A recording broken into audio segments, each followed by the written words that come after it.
La tresse raconte 3 vies qui ne se connaissent pas. Et pourtant, elles respirent ensemble. 3 femmes, 3 combats différents.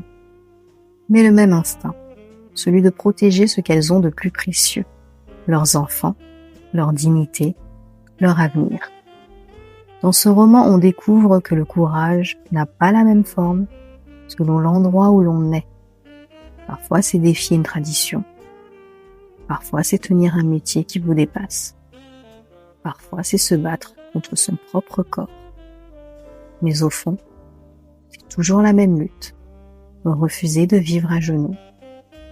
Ce qui me touche le plus, c'est la façon dont Laetitia Colombani parle de transmission. On croit que ces femmes sont seules, mais non. Il y a un fil invisible, un fil plus fort que la douleur et les kilomètres.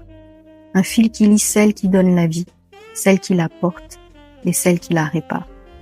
Ce fil, c'est la tresse. Celui qu'on fait et celui qu'on défait quand il faut recommencer. Et ce roman nous rappelle quelque chose d'essentiel. Quand on croit se noyer, parfois dans le souffle d'une autre, on réapprend à respirer. Dans la voix d'une femme qui se relève, dans le regard d'une mère qui refuse la fatalité, dans le pas d'une inconnue qui avance pour nous. La tresse, c'est ça.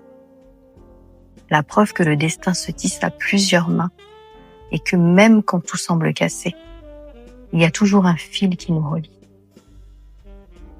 et nous empêche de tomber.